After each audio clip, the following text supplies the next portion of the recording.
Welcome back to the Stream of Joy show. Before we dive in, be sure to like, share, and subscribe. We are committed to spreading the common sense truth of living proof in Christ. Heavenly Father, you are God of order, truth, and mercy. You see the young crushed by debt, robbed of homes and hope. You see victims silenced, evil hidden behind false numbers. You see leaders wavering, bold voices now gone. Proverbs 14 verse 34, righteousness exalts a nation, but sin is a reproach to any people. Lord, raise up truth-tellers. Expose deceiving lies. Give leaders wisdom. A nation that imports talent while crushing its youth is dying. A society that punishes victims and celebrates sin has lost its soul. Revive us. Turn fathers to children, children to hope. Forgive our comfort, our compromise. Honor Charlie Kirk's fight for dignity, family, nation, faith. Let his vision live. For Gen Z, not rage but righteous fire. Not memes but mission. Not despair but destiny. May they build, marry, work, fight for a land that fights for them. Lead them to ordered liberty under God. In Jesus' name, amen.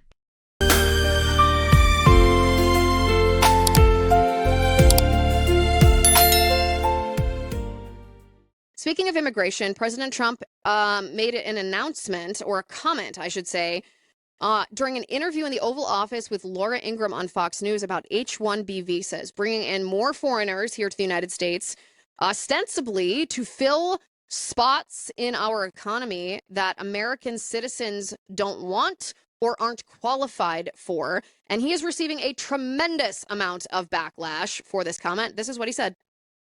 There's never going to be a country like what we have right now. And does that the mean, Republicans have to talk about it, Laura. And does that mean the H-1B visa thing will not be a big priority for your administration? Because if you want to raise wages for American workers, you can't flood the country with tens of thousands or hundreds of thousands of foreign workers. You also do have to bring in talent. When we have plenty of talented people here. No, you don't. We don't have talented people here? No, you don't have. You don't have certain talents, and people have to learn. You can't take people off an unemployment line and say, I'm going to put you into a factory where we're going to make missiles, or I'm going to put How did we ever do it before? Well, I'll give you an example. In Georgia, they raided because they wanted illegal immigrants out. They had people from South Korea that made batteries all their lives. You know, making batteries are very complicated. It's not an easy thing and very dangerous. A lot of explosions, a lot of problems. They had like 500 or 600 people, early stages, to make batteries and to teach people how to do it. Well, they wanted them to get out of the country. You're going to need that, Laura. I mean, I know you and I disagree on this. You can't just say a country's coming in, going to invest $10 billion to build a plant, and going to take people off an unemployment line who haven't worked in 5 years, and they're going to start making missiles. It doesn't work that way. Now, President Trump received and is continuing to receive a tremendous amount of blowback from this, including from people in his own base. And I would like to read to you, in response to President Trump's comments, I would like to read to you a post on X. This was posted by Charlie Kirk in the weeks before his murder. Just days, really. This was August 14th of 2025. So less than a month before Charlie Kirk was assassinated. He posted this on X. We understood that we're seeing our country get invaded. We understood that this is causing housing crisis. This is causing, backup at emergency rooms. It's a visible, visceral thing that young people can see in their communities. They understand that the country they inherited all of a sudden is not for them anymore. That's the message that it's sending, is that we don't care that you were born here. This country's for foreigners. Mass deportation also has crime implications, obviously. Step number 2, stop the H-1B scam. I love what Mark Mitchell said. This is something young people experience when they go into the workforce. And about 80% of these jobs in H-1B are going to entry-level, junior-level type jobs, the exact jobs that we need to be able to ensure are reserved for American citizens. America is for Americans. And then when you do this H-1B scam and you got 80% or 70% that's going to go to Indians, another 10 to 15% to Chinese, this is you're looking visibly at your country saying it's no longer for me, and that is depressing on a existential level for young people, Steve. You got step number 3, dramatically reduce legal immigration. We've got robotics, we've got AI that's coming, automation that's going to be wiping out a ton of these entry-level jobs, analyst jobs, the first rung on the economic ladder for so many college grads.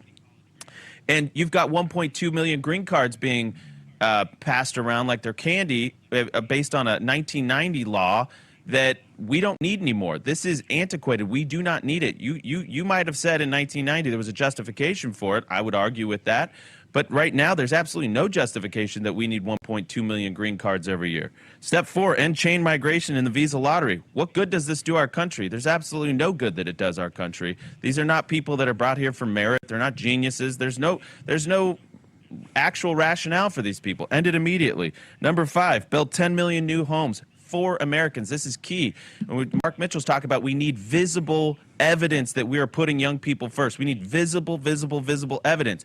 We need big, hairy, bold, audacious ideas that we can go put President Trump, J.D. Vance in front of a camera, breaking ground behind them, seeing huge new homes that we're going to, guess what? We're going to make sure institutional buyers don't come in and swoop up those homes. We're going to make sure that foreign-born immigrants, illegals, or foreign investors don't get first dibs at those homes. These are going to be for first-time home buyers. Let's make sure that they have priority, Steve, in these 10 million new homes. Let's break ground. Let's do something big and bold.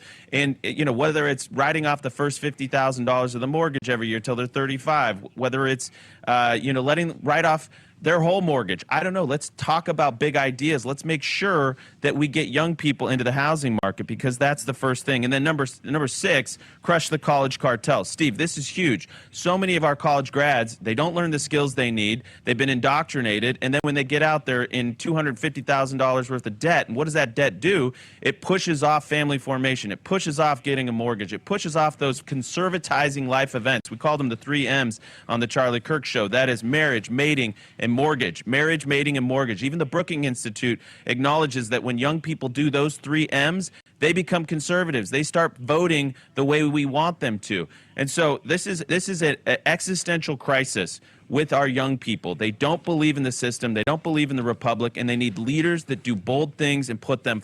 A lot of people are now saying, hey, and we've been at the leader of the kind of the forefront of this redistricting fight, or this redistricting war. And they're saying, hey, if we can't win that, there's no hope for the midterms. What are your thoughts? If we can galvanize and get at least a couple of these big ones done, have you written off the midterms as, poor, pitiful me, we're just going to lose it? Or do we have a fight here?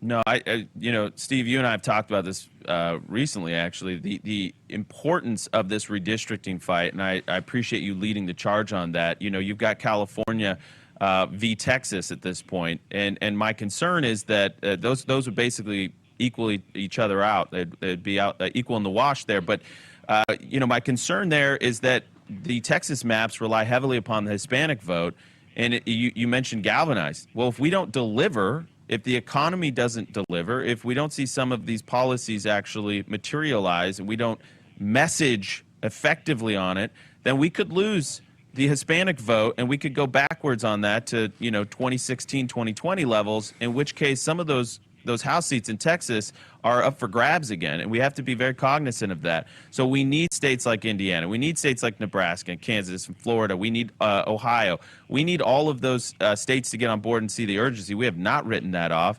And the ballot chasing is going to be key, Steve. But, I think back to 2024, where Democrats still put more investment into canvassing than Republicans.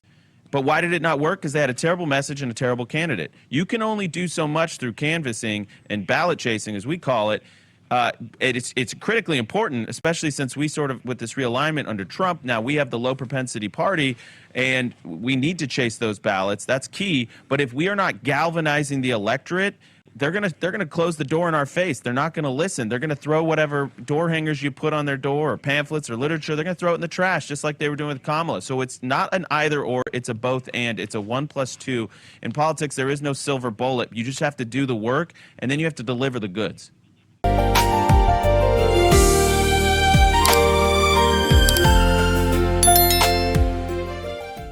But I just want to stress, Megyn Kelly, I think, is, I don't know, disappointed I feel like she's taken a very professional media stance on a lot of things recently. I'll just come out and say it. When Ben Shapiro brought up Candace Owens and called her evil, Megyn Kelly's, well, I don't know. I mean, I wouldn't call it evil. I don't watch that stuff. Was like the wishy-washiest of responses. And then Megyn Kelly put out another video saying, I watched what Candace said, and she did not accuse Erica Kirk of being involved in the killing of Charlie. It just reeks to me of faux outrage. There's no moral baseline here as to what you're really mad about. Maybe she's saying WTF Seth Dillon because Seth Dillon's making fun of her, but why are you mad if someone's making fun of you? The Babylon Bees made fun of Candace, Tucker, Nick, and tons of other people. Why should she get special treatment? And I would just say in response to the Ben Shapiro thing, if Ben said something about Candace and you didn't agree, or you didn't know, like if it was to me, my response, I'd be like, what did he say? Or like, what did Candace say? That's a bold accusation. Mm-hmm. Yeah, instead Megan's like, well, I don't know about that. And it's just, yeah, we get it, Megan. You want to be in Candace's camp. She has a really big audience, and you hope that she props you up, and you're on her side because you're scared of her audience. Whatever. The most demoralizing thing I've seen in the past couple of weeks is the obsession over this kind of nonsense. And this is what we're getting from some of the biggest podcasts in the space. Ben Shapiro, Megyn Kelly, and Candace Owens having a drama battle while I'm sitting here being like, why are eggs, expensive? Why is milk expensive? I don't care about Candace's show in the sense of like what her subject matter is. What's demoralizing is that people would rather watch vague conspiracy over Charlie Kirk being murdered by his friends as opposed to Trump talking about visas and the border and the economy. I'm having conversations behind the scenes with media personalities who are talking about CPMs being really low right now. Why are ad rates low when they're supposed to be high? What's happening? And the reason why this is important is that I've mentioned this quite a bit when we're facing economic uncertainty. YouTube CPMs, the money you get on YouTube is derived from granular sources, whereas television is going to sell an ad slot to a big company like Pepsi. Fox might do that, or they're going to do regional ads somewhat if they're doing digital. With YouTube CPMs, if I make a video and I get $1,000 from that video, that's $10 of that came from a diner in the outskirts of Omaha, and they bought $25 in ads so that people in their area watching YouTube will get an ad for their diner. So if you live in the outskirts of Omaha and you watch Timcast IRL, an ad will pop up and it'll be like, old Johnny Bill's Diner just outside of Omaha. They only buy $25 in ads. I get less than half of that. Or actually, I think, YouTube takes, you'd end up with like $16 or something. When your ad rates are going down in November, it's signaling a major economic problem is about to occur. Because this is, it's not me doing one direct sell. I can go to one company and say, give me $100,000, I'll do an ad read for you, or 4 ad reads or whatever. And they'll say yes. And then I go, hey, look at that. We sold a big ad read. But when YouTube CPMs go down and viewership is low in November, something in the economy is happening. So there's two things we're seeing that has people in the media space concerned. And it's that viewership for many prominent conservative personalities and political personalities in general, I'm just talking to the conservative ones, are low for November. They're supposed to be way higher.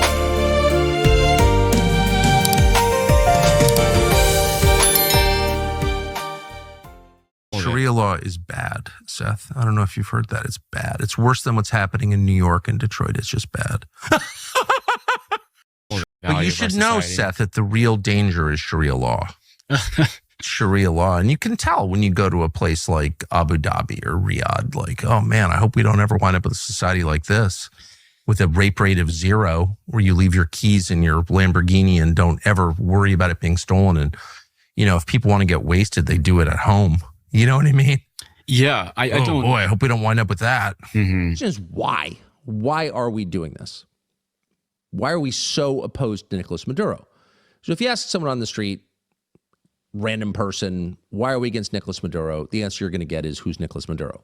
But if you find someone in South Florida, for example, who knows who Nicolas Maduro is, who can identify where Venezuela is on a map, that person will almost certainly say, well, because he's a communist or a socialist, he's exceedingly left-wing, and that is true.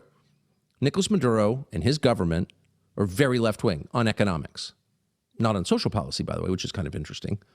In Venezuela, gay marriage is banned. Abortion is banned. Sex changes for transgenderism are banned. It's one of the very few countries in the entire hemisphere with those policies. It is on social policy not defending the regime, just saying one of the most conservative countries in North or South or Central America. Only El Salvador really comes close.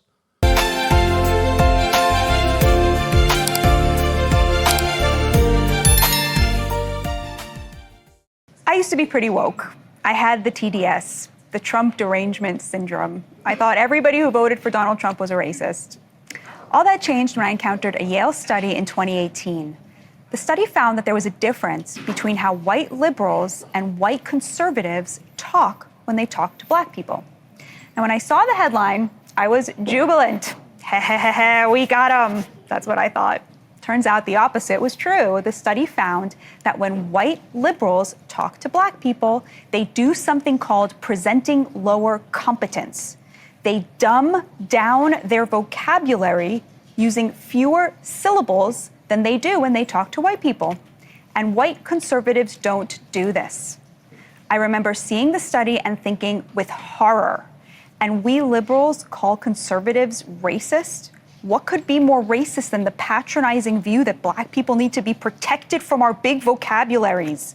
Yet it was this patronizing view that minorities are oppressed and in need of saving that I could suddenly see was at play in much of the progressive worldview. It caused me to think, well, if I'm wrong about conservatives being racist, what else might I be wrong about? A lot, it turns out, including my next guest. I spoke to Dana Lash this week, the former doyen of the National Rifle Association. As my woke liberal self, Dana was enemy number one. Now she's one of the most moral voices protecting the right from embracing its far fringe. Here is some of our conversation. Dana Lash, thank you so much for joining me. It's so great to be here with you. Batya, thank you so much for having me. And I'm so happy that you came around, and it just warms my heart. I love that. So we're going to talk a lot about that. But I did want to start with something that you've been making waves about recently. So it all sort of started when Tucker Carlson had Nick Fuentes, a notable white nationalist and Holocaust denier, on his show a couple weeks ago. And then the head of Heritage, Kevin Roberts, supported Carlson platforming Fuentes in what was a very cozy interview. You were one of many people who called Roberts out, but you took it one step further. You had him on his show. And Dana, you did what I think is maybe one of the best interviews, just from a journalistic point of view, that I've ever seen in my life. The way that you just calmly broke down the flaws in his thinking. It was remarkable. We have a little clip of that. Let's take a look at that. You said that you wouldn't have Nick on if you had a show. You wouldn't have had him on your program. Why? There's very little common ground. If we're supposed to have these ideas out in the public square and examine them, why wouldn't you have him on your program? Well, I would rather talk about the ideas in a forum at Heritage or some other event. Is it venomous to say that you hate Christian Zionists? Oh, of course it is. Because Tucker said those things. So that would be, I mean, is that not sowing division? It's certainly not helpful, but it doesn't mean that he ought to be canceled because if in fact, well, that's not the question. It's not whether he should be canceled. Is that sowing division to say things like that? Oh, it's certainly. What was going through your mind when you were conducting that interview? Well, I will give some credit to Kevin Roberts for agreeing to do it, because he had to have known that, you know, I'm always going to be a nice hostess. I'm not going to go and ambush somebody on my show, but I'm going to ask the difficult questions. And I was trying to reconcile how he was saying the things that he was saying with the positions that he actually held. For instance, you know, in that clip, he's talking about, well, we have to discuss these ideas, but yet he actually didn't want to discuss those ideas. And his whole objection was resting on this presupposition that these were ideas that were even, A, worthy of being embraced momentarily for consideration and debate, and B, that these were ideas that weren't already defeated in May of 1945. And that's what really was astounding to me, because not every idea, especially one that has been prosecuted and defeated worldwide, There's nothing new. It's the same stuff. It's just being regurgitated behind this veneer of nationalism. So why are we pretending otherwise? And it just seemed to me that it was a weak ploy to try to get a slice of that digital economy by, flirting around with these ideas, which then legitimizes them to mainstream audiences. And that was the real objection. And so trying to make him understand that this is how we're viewing this. You're holding this position that we should be discussing these ideas and having these debates, simultaneously denying that same thing on your platform for the most obvious reason. So I walked away with it thinking, well, he really agreed with me on this. Actually, he doesn't agree. He agrees with me. He doesn't agree with himself. But I don't think that he ever recognized that. I totally agree with you. I don't think that this is a fight about values. I think it's a media turf war for people on the right, that it's really conservatives versus content creators. It's not like right on right, violence or what have you. Who's winning? I think they've blinked. I think they have blinked. I mean, when you have to move the goalpost as many times as I've seen people do over the past couple of weeks, that's not a move that's, characteristic of strength or of winning the argument, when you constantly have to reframe what you're saying and reshape your answers. I think that the way that you described it I think that's the perfect encapsulation. You have a bunch of people who are worried about audience capture. They're terrified that they are going to be moved out of that digital economy, which incentivizes controversy and rewards controversy within the algorithm. That rewards it with clicks, that rewards it with money, it rewards it with influence. And so instead of being thoughtful, people are encouraged to be more conspiracy minded. It's like idiocracy in action. That's what we're seeing.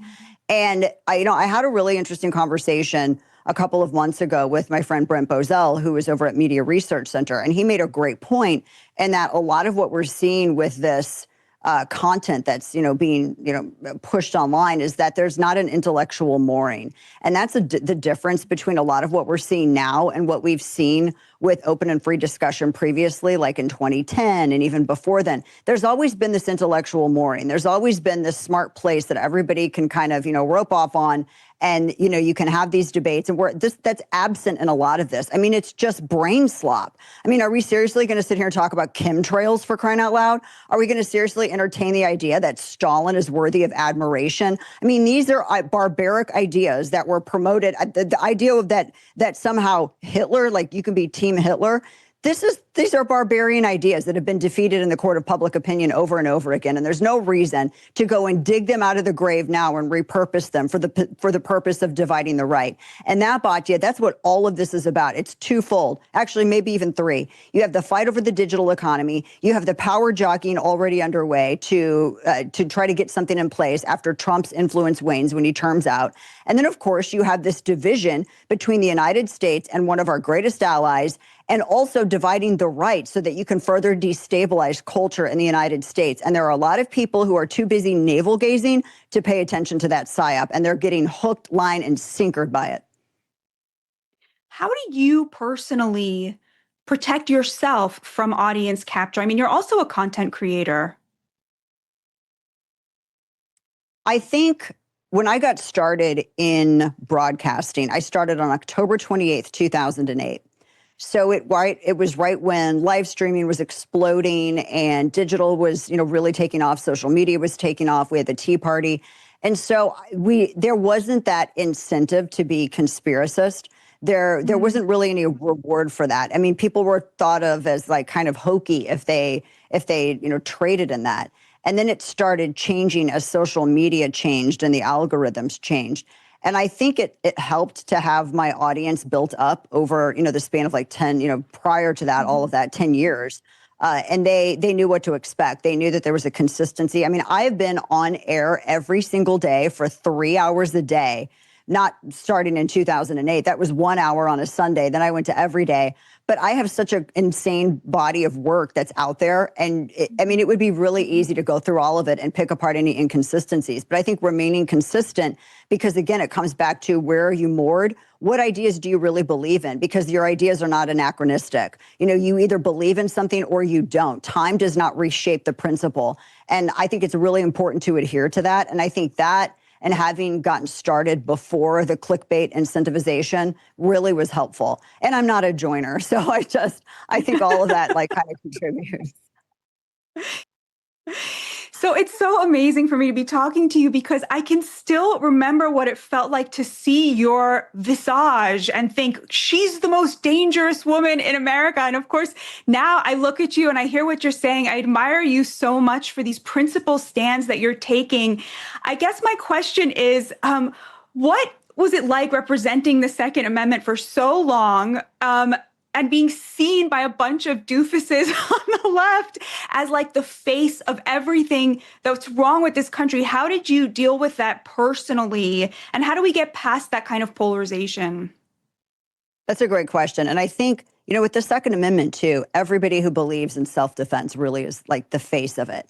And it's a lot easier when you're on, and this is the tactic of the left. We always talked about the spider and the starfish in terms of grassroots activism. It's easy to kind of take the head off the spider and then, the body dies. But with the starfish, that really is doesn't operate that way. And so the left really did not like me, but it didn't matter because there were millions of other people who thought exactly like I did, and trying to discredit me isn't going to do anything against the movement, because that still, was consistent, remained the same. But, I'm very passionate about it. I always have been, always will be. I've talked about it in my books and on air. When your life is shaped by some unfortunate circumstances in which you are very, very grateful that you have certain instruments that you can use to protect yourself, it makes the testimony even more personal and really kind of vulnerable. And just being very transparent about that, I think has helped a lot. But, I got to give you credit as well, because it is not easy. And I think that you deserve a lot of praise for this, Batya. It is not easy being in a hyper political world where common ground is looked at as though it's a betrayal, and being open-minded enough and in such pursuit of truth and integrity that you actually have the courage to say, you know what, I'm changing my mind on this, and this is why. And then you explain it. And I think it takes so much courage and integrity and transparency to do what you did. And so I think that that's even more impressive to me. That's very kind. I was going to ask you, is there anything that you have changed your mind over in a big way? Or are you one of those people who's lucky enough to have been right about everything starting at age 18? No, I wish I would have been right at everything starting at age 18. My husband was born basically like Family Ties Alex P. Keaton. He came out of the womb, a hardcore Republican, and he's always been super constant. I was raised in a family, a very far left family, of all Union Democrats. And I did not even meet a Republican until I went to college, hands to sky. I did not meet a Republican until college. And so that was, I was really eye-opening. And I realized, well, I'm not actually against the Second Amendment, and I'm not, I'm actually for lower taxation, and I don't want to get involved in, all, wars and all of this stuff. I want to be able to have better health care, et cetera, et cetera. And I realized, the more educated I became, I was only political in the sense that my family was political and I followed what they did because it was inherited, And so I did come around and I did change my mind on that.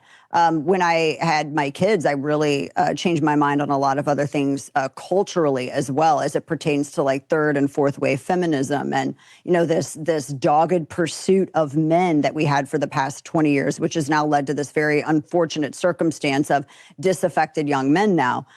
So there were things that I modified, and I think it's great when people do that because that's what it's all about. If we're not growing and if we're not getting better every single year, and if people's ideas, iron sharpens iron, then I think we kind of have to ask ourselves, what are we in this for? If it's not in the pursuit of truth, and is it about self-glorification if we can't even admit when we're wrong, or even if our ideas are replaced by better ideas. This is what it's all about. And so I think it's really healthy to be able to do that, and people shouldn't look down on it. So I tend to think that a lot of the polarization is overstated. You take an issue like abortion, for example, there's actually a lot more consensus there. The vast majority of Americans think abortion should be legal for, 6 to 12 weeks and then pretty much not at all after that. Similarly on guns, most Americans are very supportive of the Second Amendment, but support for something like red flag laws are 75% of Americans support that. I guess my question to you is, what's the conservative position or the right position for the GOP? Should it be in that place where those consensuses are, where most Americans are at, or should there be a more principled position, even if it doesn't reflect where the people are at? This is the difference between the party and the coalition. I think the party absolutely should have a principled position, because you should have things around which everyone can gather. You should have those markers like, yes, this is what we believe in and this is what we're about. This is what we fight for. And it goes back to Reagan's 80-20 rule. The coalition can be 80-20. There could be 80% of things that they agree on and 20% of things that they don't. And when they accomplish that 80%, then they can go out there, Katie bar the door, and they can brawl over the other 20%. But I think it's important for the party to have those principles and to have those things that, because that's one of the things that's not anachronistic. Time does not change it. Time does not change whether or not you are okay with more or less government. And so that's where I think I really think the RNC needs to do a better job at differentiating that in terms of talking party and coalition, because it confuses. I mean, we haven't had a coalition on the right, not since maybe kind of the 90s under Newt Gingrich, but then that was still a mostly Republican coalition. This has been the first time, and it's even bigger than the Tea Party was, where everybody truly 80-20 came together. And so these fights over some of these other issues and disagreements are to be expected, but that's where the true diplomacy and statescraft comes in. How do you manage that coalition, keep everybody on track for the 80, but still preserve those principled stances on those 20% issues? And I think that's the way to succeed going forward. And who do you think in the party is most likely to be able to do that right now?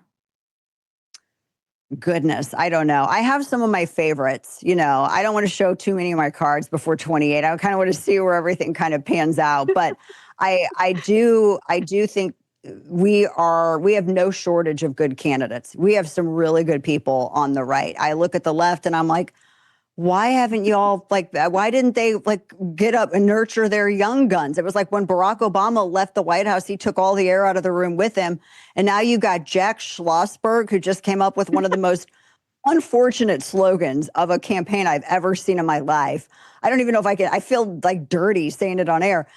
You got that, and then you've got Mandani, and then you have Gavin Newsom, who I don't know. I mean, that's who it is. And I'm just like, I feel really good about where we are. We've got a lot of really good choices.